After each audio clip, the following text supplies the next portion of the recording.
Hi everyone, and welcome back to Toxic Tuesdays, the series where we talk about a particular toxic plant that you may or may not have in your backyard, and we learn a little bit more about it. For those of you who are new here, hi, my name is Bethany.veugen, and welcome. For today's video, we are looking at Sanguinaria.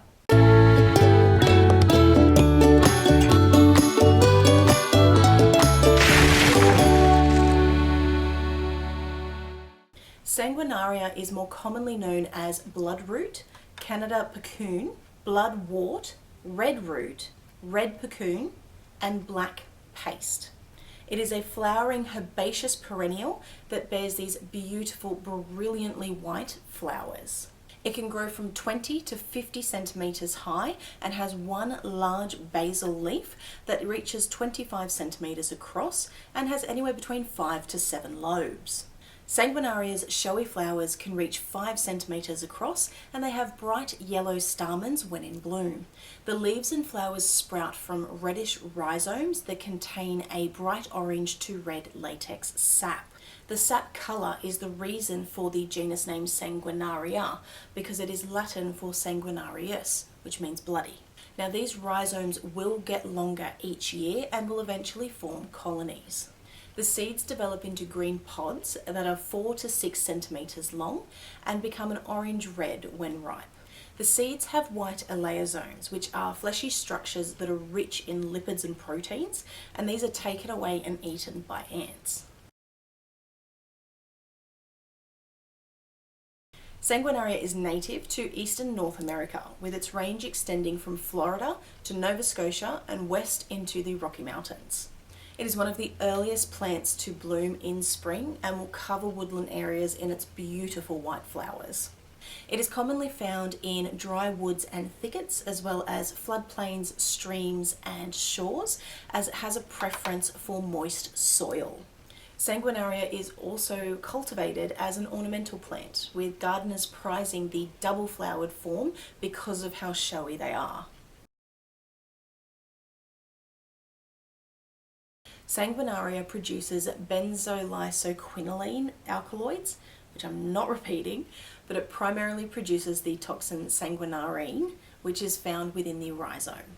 Application of this to the skin can cause the destruction of skin tissue, which can lead to the formation of necrotic tissue called an eschar. Now, an eschar is a piece of dead tissue that has been cast off from the skin, and it's why Sanguinaria and its extracts are considered escharotic. Now, applying escharotic agents to the skin has sometimes been suggested as a home treatment for skin cancer. However, these attempts can be severely disfiguring. Black salve, which is derived from Sanguinaria, has been used, but it doesn't actually remove tumours. Microscopic tumour deposits may still remain even after the visible tumour tissue has been burnt away. And there have been reports of tumours that have returned or metastasized. Now, Sanguinaria extracts have been promoted by some dietary supplement companies in the US as a treatment for cancer or a cure for cancer, which has actually led the US Food and Drug Administration to list some of these products among its 187 fake cancer cures that consumers should avoid. Sanguinaria being used as a cancer treatment is completely unfounded, and it should not be used as a treatment or as a cure. Sanguinaria is a source of naturally occurring red dye that has been used by Native American artists and among southeastern river cane basket makers. It has been used historically by Native Americans as an emetic, which is something that causes involuntary vomiting, and also as something used for respiratory aid. And that is it for today's video. Let me know in the comments down below if there's a particular toxic plant that is your favorite or that you'd like to learn a little bit more on, and I may do a video on it. Now, some of you may have noticed that I have not been posting as often, and I will be honest, I'm a little bit burnt out doing it every week, along with having a full-time job, being a mum to 2 young kids, and this is just me. I'm the one that's doing the research and the editing and the recording and putting it all together, and it takes a fair amount of time, and time is something I'm quite short on.